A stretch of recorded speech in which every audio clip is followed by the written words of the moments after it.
Nous allons étudier le Daf Tzadik Aleph dans Masechet Ktubot et nous reprenons 6 lignes à la fin du Daf.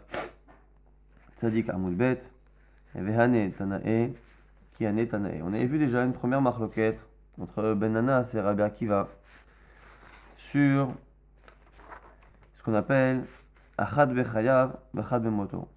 Donc on sait que lorsque un homme est marié et que sa femme normalement a le droit à la Ktuba si le mari la divorce ou décède, mais que finalement cette femme décède avant, et bien une fois que le mari lui-même va décéder, les enfants pourront hériter de cette Ktuba potentielle de la femme, ce qu'on appelle la Ktuba de Benin Yichrin. C'est un droit que les enfants ont. On a vu qu'il y avait une marloquette dans un cas où l'homme a été marié 2 fois à une première femme qui, elle, est morte avant lui, et donc qui donnerait droit normalement à ses enfants, lorsque le mari sera mort, à cette fameuse Ktuba de Benin Yichin. Et par contre, après avoir perdu cette première femme, il s'est remarié avec une seconde, et cette fois, c'est lui qui est décédé avant. Donc, en fait, il a une première femme qui est morte de son vivant, et une seconde femme qui est morte après. Et là, ici, on a les héritiers des 2 femmes qui viennent réclamer l'argent, et on avait vu, et c'est en ça qu'il y avait une marloquette, qu'il y avait une possibilité de dire que dans ce genre de cas, les premiers enfants pourraient ne pas avoir la Ktuba de Benin Yichin, parce que comme cette Ktuba-là vient comme un héritage, et bien les deuxièmes enfants, les enfants du deuxième ménage, pourraient mal le prendre, alors que eux ne prennent qu'une Ktuba de chov, d'obligation, et du coup on aurait pu penser que ça ne marche pas. D'ailleurs c'est une marloquette, et l'Agmara va ici essayer de faire dire que dans une autre braïta, on a encore cette même marloquette. Et ce désaccord entre Ben Nanas et Rabbi Akiva sur le fait de ce qu'on applique cette Ktuba Benin Yichin dans le cas où il y a une femme qui est morte de son vivant et une qui est morte après lui, et bien Kianet Tanae, c'est encore une marloquette Tanaïm ailleurs, des Tanya une braïta qui dit Nasa et Arishona ou Meta, il épouse une première femme qui décède. Nasa et Ashenia ou Met Hu, il épouse une seconde femme, c'est lui qui décède. Ba'in Banea Shezu Lachamita, les enfants de la deuxième femme viennent, Venotlin Ktubat Iman, et ils prennent la Ktuba de leur femme, ce qui sous-entend que les premiers ne prennent rien. Donc pas de Ktuba, béni d'Yichin dans ce cas-là, de peur d'avoir des disputes. Rabbi Shimon, non mais Rabbi Shimon pense, Im yesh motar dinar, et le notin Ktubat Iman, velu notin Ktubat Iman. Tant qu'il y a dans l'héritage de l'homme, tant qu'il y a de quoi payer les 2 Ktubot, du second ménage, du premier ménage, plus même 1 dinar, eh bien, il pense que les 2 prennent. Donc on voit bien que dans un cas normal, après dans un cas où il n'y a pas assez pour les 2, c'est encore autre chose, on le verra dans la Mishnah qu'on étudiera à la fin du DAF. Mais dans ce cas-là, on voit bien qu'il pense, Rabbi Shimon, qu'il y a encore le din de Ktuba Beni Dichin dans le cas où il y a une femme qui est morte de son vivant et la seconde qui est morte après lui. Mais il me lave, sinon, Cholkim Beshavé, on partagera comme ce qu'on verra dans la Mishnah suivante. Donc du coup, la Gemara veut dire que c'est la même marloquette qu'entre Ben Nanas et Rabbi Akiva. Maïla Veha Kami Plagé, n'est-ce pas que c'est ça la marloquette? Marsava Achad Bechayav Achad Bemoto, Yesh Lahem Ktubat Benin Yichin, ou Marsava Achad Bechayav Achad Bemoto, En Lahem Ktubat Benin Yichin. C'est que Rabbi Shimon y pense que, quel que soit le cas, même si le mari s'est remarié après avec une seconde femme, qui elle est morte après lui, et bien quoi qu'il arrive, Rabbi Shimon y pense qu'il y a la Ktuba pour les premiers, alors que Tanakama pense que non. Quand est-ce qu'on donne une Ktuba à des enfants dont la mère est morte avant son mari? C'est dans le cas où après coup il n'y a pas eu un mariage lors duquel le mari est mort en premier. La Gemara dit non, c'était pas ça la marloquette. L'autre découle alma, achad bechayav, achad bemoto yeshlam ktubat ben yichin. Peut-être que non. Peut-être que tu peux très bien penser que ça n'a rien à voir. Et quoi? Achad bedina mekarkae kamiflage, masava mekarkaein mitaltelelo, ou masava rafilo mitaltel. Encore une fois, on a vu que tout le monde est d'accord. Et ce sera encore une fois la Mishnah qui suit. Tout le monde est d'accord que si on doit dire que dans un cas pareil, encore une fois, une première femme, elle est morte avant son mari. La seconde femme, c'est le mari qui est mort avant elle. Et il y a les enfants des 2 ménages qui viennent demander la Ktuba. Même si on pense que les enfants des 2 ménages ont droit à la Ktuba, quoi qu'il arrive, il y a une condition que tout le monde s'accordera à demander, c'est qu'il y ait dans l'héritage du mari de quoi payer les 2 Ktubot et plus.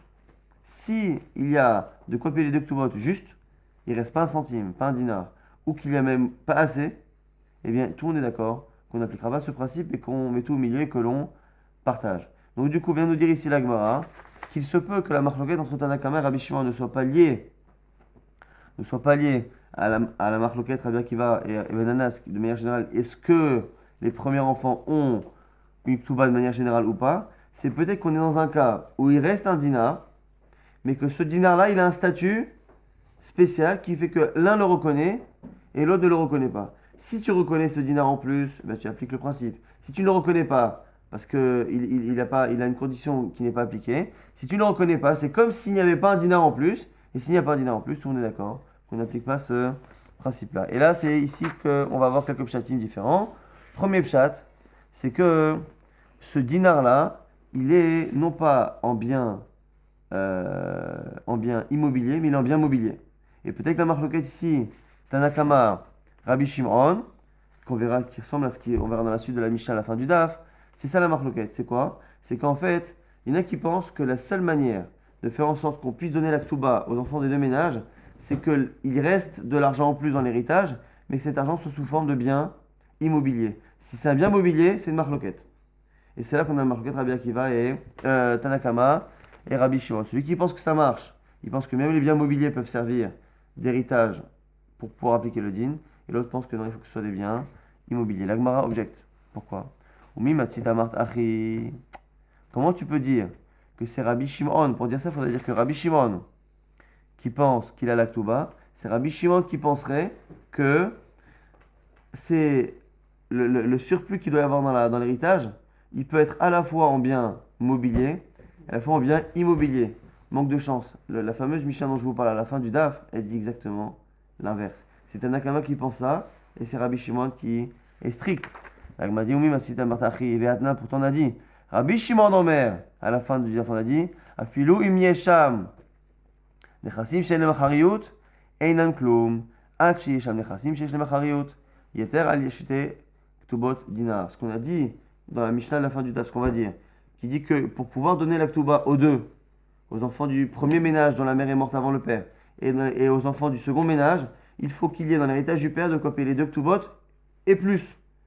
Nous dit Rabbi Shimon, ce plus-là, il doit être forcément en bien immobilier. On peut avoir des millions en biens mobiliers, ça ne marche pas. On voit finalement que c'est l'inverse. C'est Rabbi Shimon qui demande que ce soit des biens immobiliers. Or, dans la Braïta, si on voulait expliquer le désaccord en disant que c'était lié au statut des biens, eh bien, il faudrait dire l'inverse. Donc, du coup, on ne peut pas dire ça. Et là, on va proposer autre chose. Bedina mesharbede kamiflagé. La marloquette, elle est peut-être dans le cas où le dinar, le surplus, il est asservi. Donc encore une fois, on a une marloquette entre Tanakama et Rabbi Shimon. Dans un cas où il y a des enfants d'un premier ménage, d'un second ménage, du premier ménage, leur mère est décédée avant le père. Les enfants du second ménage, c'est le père, la mère est décédée après le père. Et encore une fois, chacun veut la ktuba pour donner. Il y a un qui dit qu'on ne donne pas au premier ménage et un qui dit qu'on donne. Pour éviter de dire que c'est la marloquette entre Ben Anas et Rabbi Akiva, on veut essayer de dire que non, en fait, il y a un surplus dans l'héritage, mais ce surplus a un statut particulier. Ici, c'est quoi? C'est que ce sont des biens immobiliers, donc tout va bien, mais des biens immobiliers qui sont asservis à une dette. Lorsque quelqu'un a une dette et qu'après, il vend des biens, et bien les biens qu'il a vendus sont asservis. Si ces biens-là sont asservis, eh bien, on aura peut-être une marloquette. Mar, ça va, Mar, ça va, Tanakama qui pense que les enfants du premier ménage n'ont pas la ktuba, c'est parce que le surplus qui est nécessaire dans l'héritage, c'est un surplus qui est sur des biens immobiliers, mais qui sont asservis et donc qui ne comptent pas. Rabbi Shimon pense que ça compte, et du coup, on peut donner la ktuba aux deux ménages. Iachi, la Gemara objecte, Rabbi Shimon Omer, im yesh sham motardina, kevan sheyesh sham motardina mi baile. La Gemara, à ce moment-là, s'étonne du terme. Rabbi Shimon n'aurait pas dû dire avec un achat de condition conditionnel s'il y a de l'argent en plus. C'est parce qu'il y a de l'argent en plus et que cet argent soit asservi ou pas asservi. Donc du coup, au niveau du texte, ça ne rentre pas complètement. En tout cas, la Gemara donne un autre chat. Et là, dinar kamiflagé. Peut-être qu'on parle d'un cas où il y a moins qu'un dinar. Il y a de quoi payer la ktuba du deuxième ménage, du premier ménage. Et ce qui reste, c'est 0,9 dinars. Et c'est pas suffisant, il faut un dinar. Marsavar dina in, parol midar lo, marsavar afilo, parol midar le marloquet, anakama, Rabbi Shimon. ce serait justement est-ce que dans un cas où il y a moins qu'un dinar, donc il y a 1 centime, il n'y a pas un dinar, est-ce que ça marche ou pas? La Gemara dit mais c'est pas possible. Pourquoi? Parce que Veha Rabbi Shimon, dinar kamar, dans les mots de Rabbi Shimon c'est marqué dinar. Donc on voit bien qu'il demande un dinar, pas moins. Vechitema pour. Et si tu veux inverser, Tanakama de Matnidin ami dinar kama. Le Tanakama aussi de la Mishnah, c'est pas le Tanakama de la Braïta qu'on étudie, mais celui de la Mishnah après, lui aussi il dit dinar. Et a priori le Tanakama dans les deux c'est le même. Et là, Kianar Trelishna et Kamae, Vehipur. Donc la Gemara revient sur les deux premières réponses.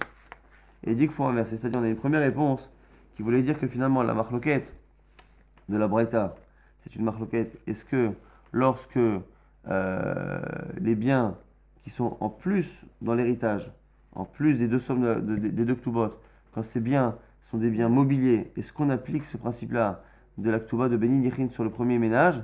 Eh bien, ça va dépendre justement de la marloquette. On avait dit, mais c'est problématique parce que si tu veux dire ça dans la Braïta, tu seras obligé de dire que ce que dit Rabbi Shimon ici, c'est l'inverse de ce qu'il dit dans la Mishnah. Là, on a dit oui, c'est pas un problème, mais tu inverses. Et pareil pour le deuxième chat. De dire éventuellement que c'est dans un cas où il y a un dinar sur des biens immobiliers, mais que ce dinar des biens immobiliers est asservi à une dette. Donc, quoi qu'il arrive, on a réussi à expliquer que la marloquette entre Tanakama et Rabbi Shimon n'est pas forcément la même marloquette que Ben Anas et Rabbi Akiva. Donc, on a finalement une marloquette. Rabbi Akiva, Ben Anas, est-ce que on donne la ktuba à des enfants qui réclament une ktuba que leur mère n'a pas eue parce qu'elle est morte avant leur père, mais une fois que le père meurt, ils peuvent demander la ktuba de Ben Yechin. On a une marloquette, est-ce qu'ils peuvent le faire si après le décès de leur mère, eh bien cet homme s'est remarié avec une femme et que lui est décédé avant. C'est une marloquette.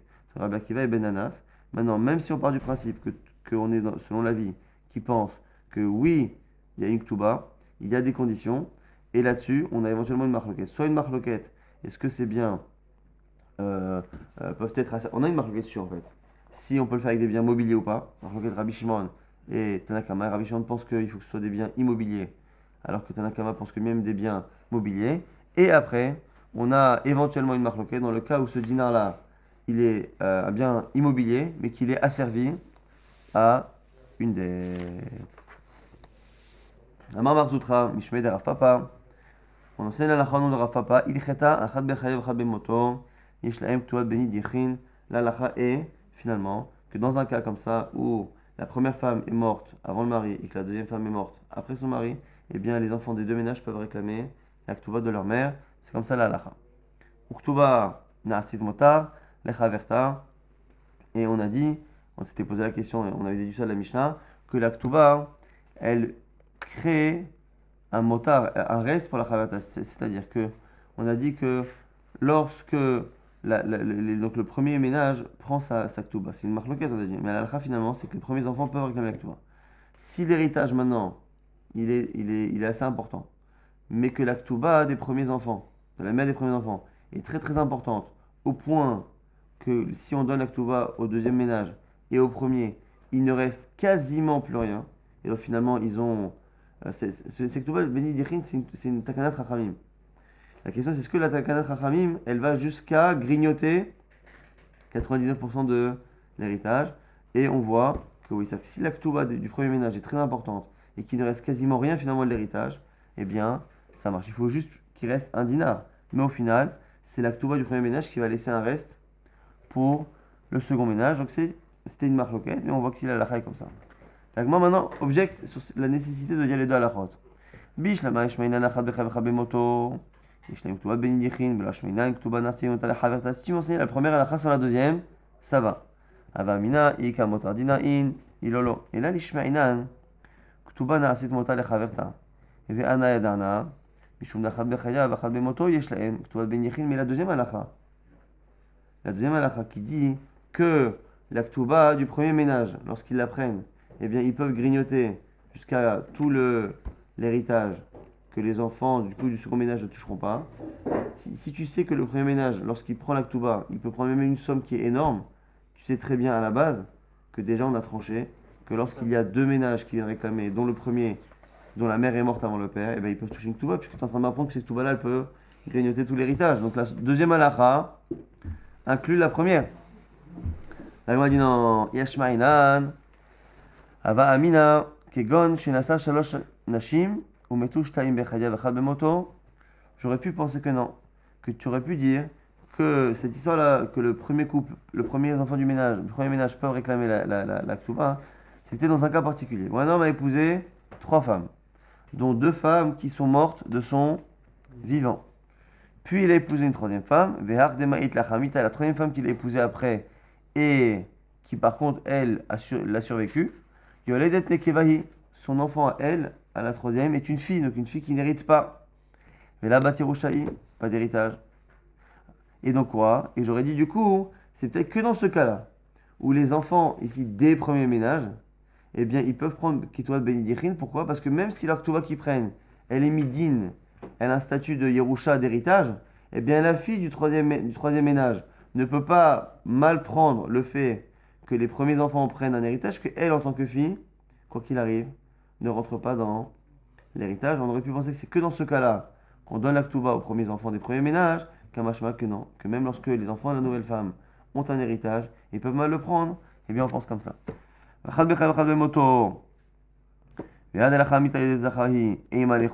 aurait pu penser qu'on craint les disputes, qu'un machma que non. Très bien. On va maintenant étudier la fameuse Mishnah qui montre la marloquette entre Tanakama et Rabbi Shimon. Mishaya Nasui Shtenashim, celui qui épouse 2 femmes. Ou Metu. Et les 2 femmes sont mortes. Vacharkar Methu. Et après lui décède. Donc là, les 2 femmes sont mortes avant lui. Et bien, Vitomim Mevakshim Ktuvat Imman. Et les héritiers demandent la Ktuba de leur mère. Donc ici, ils ont un statut égal, les enfants des 2 ménages. En Shamela Shte Ktuvot. Et ici, il n'y a de quoi payer que 2 Ktuvot, pas un dinar de plus. Cholkim Beshave. On partage. C'est-à-dire qu'on ne fait pas ce principe-là de Ktuva Benidichin. On ne consomme pas tout l'héritage avec les 2 Ktuvot. Ayasha Motar Dinar. Et l'onotlim Ktuvat Iman. Velonotlim Ktuvat Iman. Comme ce qu'on a dit. Si par contre, il y a de quoi payer les 2 Ktuvot plus un dinar, eh bien on applique ce principe-là. Mais on voit que Chachamim n'ont pas souhaité que cet akanat Chachamim de Ktuvat Benidichin, de donner la Ktuba aux enfants d'une femme qui est décédée avant son mari, ils n'ont pas voulu que cela rentre en contradiction totale avec la mitzvah de Yerusha. Au final, même si à la fin il y a un héritage que de un dinar, il y a un héritage, on applique la halakha de la Torah, que le père transmet l'argent aux enfants. On n'a pas voulu annuler totalement la mitzvah de Yerusha à cause de cette Ktuvat Benidichin. Mais il brouillé Tomi, la même question. Imaginez qu'il y a une certaine somme, il y a 1000 zouz dans l'héritage, et il y a 2 Ktuvot de 500. Du coup, il ne reste rien. Ou plutôt, non, on va parler d'un cas où il y a une Ktuva plus grande ou plus petite. Une Ktuva de 200, une Ktuva de 800. Ceux qui ont la Ktuva de 800, imaginons qu'il y a un héritage de 1000, ils savent très bien que si on donne la Ktuva à chacun, ceux qui ont la petite Ktuva vont prendre 200. Non mais là, comme il n'y a pas un dinar en plus, puisqu'il y a 200 et 800 c'est pile, comme on ne peut pas avoir un dinar en plus, on va tout partager, eux vont perdre la Ktuva de 800, ils vont toucher finalement 500. Qu'est-ce qu'ils veulent faire? Ils veulent surestimer les biens, de telle sorte à ce que finalement l'héritage soit plus de 1000 mais de 1001. Si l'héritage est de 1001, il reste un dinar en plus, et à ce moment-là, on donne la Ktuva de 200, la Ktuva de 800, et on partage le dinar restant, et shalom à Israël. Donc si les Yitomim, les héritiers, mais évidemment ceux qui ont la Ktuva le plus important, disent Anachnu malim al nirsavinu yefe dinar, on veut bien surévaluer les biens de notre père de 1 dinar en plus, Kedesh Ktuvat Iman, pour toucher la Ktuva de leur mère, et Shomarim Laïn, on ne les écoute pas évidemment, et la Shamin Anechassim Bevedin, c'est le Beddin qui va juger de la valeur des biens. Maintenant, Hayusham Nechassim Baraoui, Einan Kebemurzak. Si là on parlait d'enfants qui vont hériter de la Ktuba de leur mère respective et de leur père. Maintenant, imaginons qu'ils aient un grand-père dont ils vont pouvoir hériter plus tard. Donc ce père-là avait lui-même un père et ce père-là a une grande richesse. Est-ce que l'on peut partir du principe que comme ce grand-père-là, lorsqu'il va décéder, ils vont toucher de l'argent? Est-ce qu'on peut partir du principe dès à présent que comme ils vont toucher cet argent-là, eh bien c'est comme si c'était un dinar en plus qu'il y avait sur la Ktuba, on l'inclut, on va dire, dans l'héritage. Et donc ce serait un héritage, si on unifie les 2 héritages, un héritage où il y aurait plus que la Ktuba, plus un dinar, et ce serait bon, il n'est pas du tout, ça ne marche pas.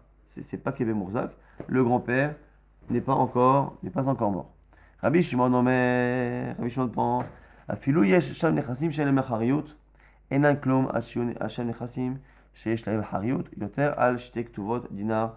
Ce qu'on avait dit tout à l'heure dans la Gemara, on avait étudié cette partie-là, ce qu'on a dit précédemment, que il fallait, pour pouvoir donner la Ktuba aux enfants des deux ménages, il faut qu'il y ait dans l'héritage de quoi payer les deux Ktubot plus un dinar. Nous dit ici Rabbi Shimon, ce dinar en plus qui est nécessaire pour pouvoir appliquer la Ktuba, le principe de Ktuba Benin Yechin, eh bien cet argent-là doit être sous forme de biens immobiliers. Les biens mobiliers ou l'argent liquide ne marchent pas.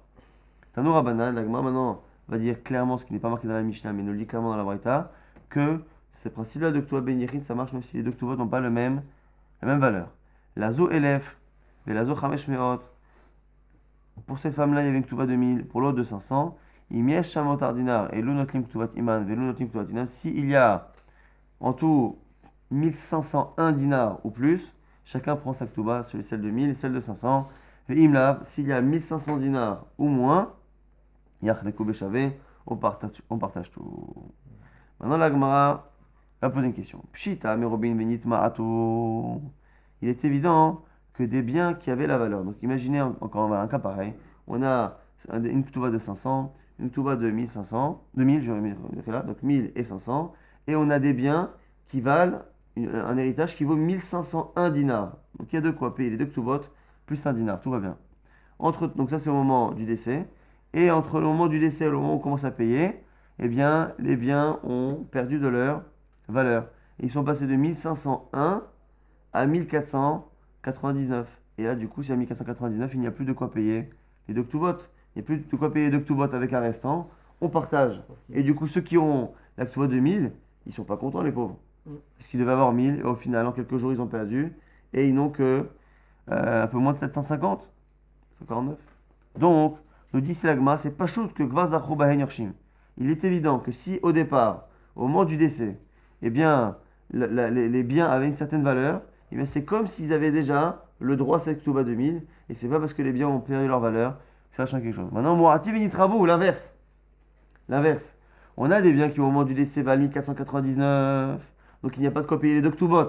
Et donc, on partage tout. Entre-temps, les biens ont pris de la valeur, et maintenant, les enfants qui ont la Ktuba 2000 viennent dire attendez, maintenant, il y a plus que 1501, donc du coup, on peut recevoir la Ktuba 2000, l'autre la Ktuba de 500, et après, on partage le reste. Mourati Benitrabo Maï. Tashma, viens, apprends. Il y a une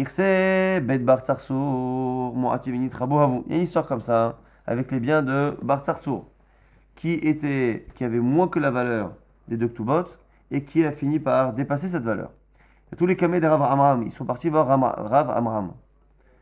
Amar Léo, et Amram, il a dit finalement aux enfants de ceux qui avaient la Ktuba la plus faible, ceux de 500, il a dit écoutez, on va partager, mais aller faire swap, on peut aller bien remercier, aller voir ceux qui ont la Ktuba 2000, parce que sachez que dans l'absolu, même si au départ il n'y avait pas la somme, à partir du moment où maintenant il y a dans l'héritage suffisamment pour payer les deux Ktubot, dans l'absolu ils auraient le droit de réclamer leurs 1000. Donc allez les remercier, allez les amadouer pour que justement ça se passe bien. Zin, Paisinou, allez les voir. Loach Gekrou, eux ils l'ont pas fait. Amaleu il leur a dit, l'homme fait ici tous les hous. Il dit si vous n'allez pas les voir, je vais vous frapper avec un bâton, Sylvain. Delo Maba, Dama qui ne fait pas saigner. Shadarinhu, les camés de Rav Nachman, ils n'ont pas écouté les envoyés chez Rav Nachman. Amar Lahen, Rav Nachman leur a dit autre chose. Keshem, Shimerubim Venit Ma'atu,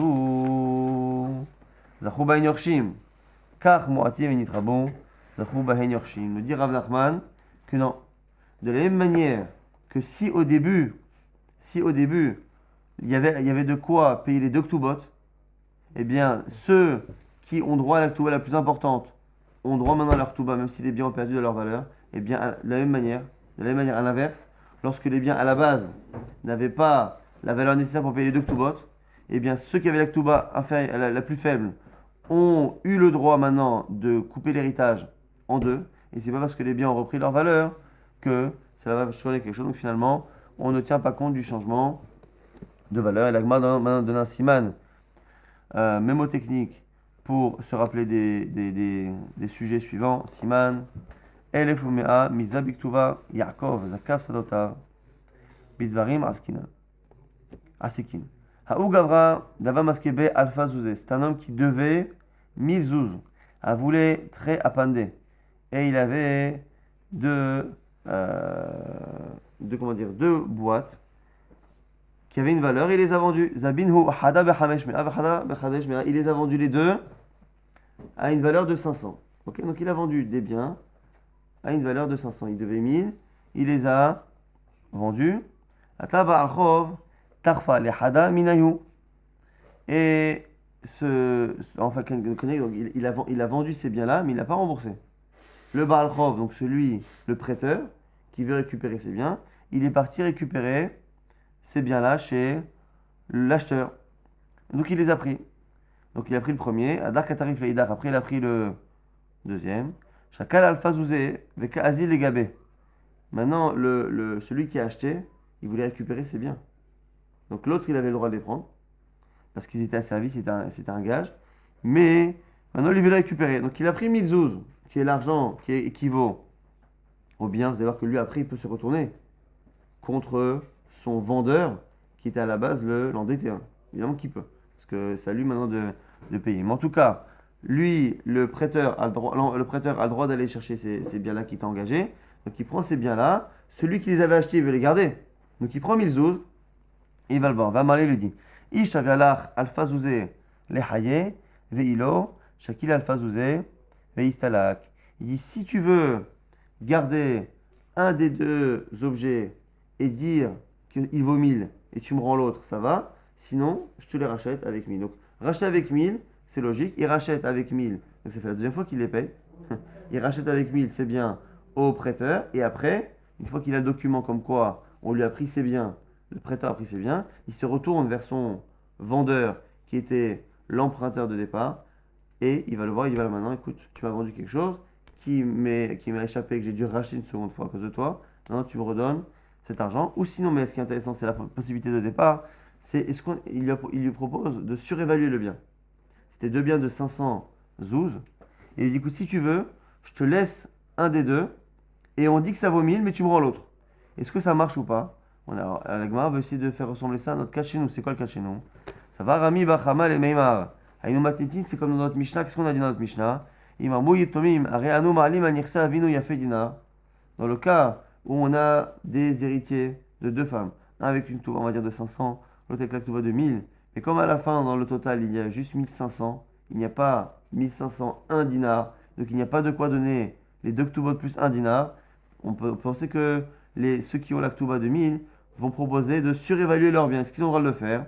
On a vu que non. Donc ici, Rami Bachama a pensé que c'était un peu la même chose ce cas-là. Hein. Un type qui a acheté des biens, qui étaient asservis à une dette, qui finalement lui ont échappé, et il va les racheter, et il peut éventuellement surévaluer le bien. On pensait que c'est la même chose, la Gemara dit pas du tout. Amalé Ravar va le dire, midame, est-ce que ça ressemble? Atam itleouf seda liyetme, ha mitlef seda. Alpha Yahiv, Alpha Shakin. La Gemara a dit non, pas du tout. Parce que dans le cas de chez nous de la Mishnah, il y a une perte. Pourquoi? Parce qu'on a dit qu'on a deux types d'héritiers. On a les héritiers qui demandent 500, ceux qui demandent 1000. Si les biens valent 1500 et qu'il n'y a pas 1501 dinars, on partage tout et on donne 750 à chacun. S'il y a les héritiers maintenant de ceux qui veulent 1000, qui surestiment les biens de 1 dinar, en surestimant les biens de 1 dinar, ils prennent 1000, les autres ils prennent 500, plus ils partagent 1 dinar, et donc les yetomim, ceux qui ont la petite tova, vont toucher 500,5 dinars au lieu de toucher 750. Donc il y a une perte. La surévaluation artificielle des biens crée une perte chez les yetomim. Or, dans ce cas-là, lorsque le type qui a acheté des biens, qui est asservi, qui vient maintenant les récupérer, qui dit écoute, tu gardes un des deux, et on le surévalue à 1000, eh bien il n'y a pas de perte parce que le bonhomme, il a reçu finalement ce qu'il voulait. La Gemara nous dit Utrifa bekama kadvinan. Et maintenant, la question, c'est dans un cas comme ça. S'il a surévalué les biens et que le type est d'accord, combien on écrit à l'acheteur? Donc je dis que l'acheteur, une fois qu'on lui a pris ses biens, on lui donne un reçu comme quoi, eh bien, on est venu lui récupérer tant d'argent et que maintenant il peut se retourner vers son vendeur qui était l'emprunteur de départ pour récupérer cet argent. Combien on lui écrit? Lorsqu'il s'est arrangé avec le prêteur d'origine, il s'est arrangé pour surévaluer les biens. Quelle est la somme que l'on atteste de ce qui a été pris? Est-ce qu'on atteste de la somme réelle ou de la somme arrangée entre les deux? Et il y en a une marloquette, Ravina Marbe Alpha. Ravina dit on dit 1000. L'argent qu'ils ont décidé de fixer, c'est ça. Rav Avira Amar, Bechamesh Mea 500, Vecheta El Alacha, elle est que c'est 500. La Gemara va donner une histoire exactement similaire, sauf qu'au lieu que ce soit ici avec des biens immobiliers, ce sera avec des biens immobiliers, donc ne vous étonnez pas que ce soit exactement le même cas. Avou Gavra d'Avou Maske Beime Azouzé, un homme il devait 100 zouz, Avou Leitre Katine Ardara, il avait deux petits champs, Chad Zabin Bechamshin, Chad Bechamshin, chacun valait 50 et les a vendus. Tabal Chov, Tarfal Echal Minayu, Adarata Katarif Leidar, et celui à qui devait l'argent, il est parti récupérer ces deux champs de 50 zouz. Chacun met Azouzé avec Azil et Gabé, va m'aller. Celui qui a acheté et à qui on a pris à ce moment-là, il va voir ce prêteur et du coup, voilà, laisse-les-moi. Soit tu prends un des deux et on dit qu'il vaut 100 et tu me laisses le deuxième, soit tu prends les 100 que je te repaye et tu me laisses tranquille. Encore une fois, il se retournera après contre le vendeur. Ça va, Rav Yosef le Beimar. Rav Yosef pensait qu'Aïnou Matinique, c'est comme dans la Mishnah, qu'on voit qu'il m'a rouillé Tomi verroulé, qu'on ne peut pas surévaluer le bien. Amalé Abaye, Abaye cette fois répond Midame Atam, Itle Ufseda Liatme, Acha Maïfseda Itle, Me Ayahiv, Me Ashakil. Ici, il n'y a pas de perte, contrairement au cas de la Mishnah, où les premiers héritiers ont une perte. Maintenant, combien on écrit le reçu pour ce fameux acheteur? Ravina Amar, mais encore Ravina qui dit la totalité sans Rav Avira Amar Bechamshin. Rav Avira dit encore non, c'est la somme réelle, non pas la somme fixée. Vecheta el alacha, elle est que c'est la somme réelle, Chamshin. Haogavra d'Abou Maske Beime Azouzé, c'est un homme qui devait 100 zouz. Shachiv, il est décédé, Shavak Katina Dehara, Dave, Shavia Hamshin Zouzé. Il a laissé un seul champ qui valait 50 zouz. Tabal Chov et Katarifle. Donc on change un peu du sujet, si ce n'est qu'on est dans un cas d'un petit champ. Donc il devait 100 euros, 100 zouz. Il a laissé un champ qui en valait 50. Eh bien, il est venu le Baal Chov, le prêteur, et il est venu prendre ce terrain-là de 50. Très bien. Azul Yatme, Yavoulé, Khamshin Zouzé. Ils sont venus les héritiers, ils ont dit voilà, on va te donner les 50. Il récupère le champ, mais comme c'était une dette de 100, il restait 50, qu'est-ce qu'il a fait? Il est reparti reprendre le champ. Adar Katarif là, tout le Kamed Abaye, alors ils sont venus voir le Abaye, ils ont dit attends, c'est gros ce qu'il nous fait là. Amalaen, Mizva, Laitomi, Lifra, Chov Avihen. Anekama et Mizva Avitu. Ashta, qui t'arrive, Béni Katarif. Il a dit excusez-moi les enfants, mais les premiers Khamishin que vous avez remboursés, c'est pas pour récupérer le bien. C'était une misa, vous avez une dette de 100, les enfants ont une misa de payer la dette de leur père, parce que vous n'avez fait que payer une partie de la dette. Mais lui, une fois que vous avez payé la moitié de la dette, il a encore une créance sur votre père de 50, et donc il a le droit de prendre les biens. Mais l'agma précise, Velo Maran, de l'homme roulé, Anechamshin Zouzé Demeda Arakatina, Avalam roulé, Anechamshin Zouzé Demeda Arakatina, Salouké, ça l'est quoi? La condition ici pour qu'ils puissent reprendre le bien, c'est que les enfants n'aient pas précisé à la base qu'on ne donne cet argent que pour récupérer le terrain. S'il laisse sous-entendre que c'est juste pour le prêt, et bien à ce moment-là, effectivement, comme c'est le prêt qui le rembourse, c'est une mitzvah, ça ne libère pas définitivement le terrain. Mais s'ils ont dit que non, ils donnent l'argent que pour récupérer essentiellement le terrain, il ne pourra pas après le reprendre. Aougavra, des Avna Liktuvata, des Ime, Betovatana, c'est un homme qui a vendu la Ktuva de sa mère. Donc sa mère s'est remariée avec un autre homme, comme ça rapporté dans Rashi, il s'est remarié avec un autre homme. Et lui, il a vendu la Ktuva de sa mère. Vous allez me dire de quel droit il a vendu? Justement, ça le problème, c'est qu'il n'a pas le droit réellement de la vendre. Il a vendu, en fait, le droit qu'il aurait ou qu'il aura éventuellement un jour de la Ktuva de sa mère, en sachant que c'est relativement théorique, puisqu'on ne sait pas, encore une fois, qui va mourir en premier, ou qui va être divorcé ou pas. Mais en tout cas, il l'a vendu pour une somme qui n'est pas très importante. Ve'amale iatia em umara lo mefatzinalach. Il a dit, je te préviens, je te la vends, mais bon, je ne suis pas dépendant, je ne suis pas maître de la situation. Si ma mère elle n'est pas d'accord, je peux rien faire. Shriva ime velo yara ve'ata ihu ve'kamerer. Finalement, c'est sa mère, elle n'a rien dit, mais c'est lui maintenant qui n'est pas d'accord, qui veut annuler ce qu'il a fait. Il ne veut pas donner ses ktouba. Sabah Rabbi Bachama le memar ihu bemakom ime kae. Rabbi Bachama il pense, bah écoute, il remplace sa mère. Au final, quand il a vendu, ça veut dire qu'en gros, c'est qu'au moment où il a vendu quelque chose qui ne lui appartenait pas. Donc comme il a vendu un droit qu'il n'avait pas, eh bien ça n'a pas de valeur. Donc aujourd'hui, sa mère est décédée, lui il a un droit, maintenant il peut réclamer la ktouba de sa mère. Est-ce qu'il a vendu? Et nul est dans la nuit. Amarle, Rava, Rava dit Nemi, Nehi, Nachariot Dida, Lokabil, Ale. Hariot Dide, Mi Lokabil, c'est gentil. C'est vrai que par rapport à sa mère, tout ce qu'il a pris comme engagement par rapport à sa mère sur sa ktouba, c'est zéro, ça ne vaut rien parce qu'il ne peut pas le faire.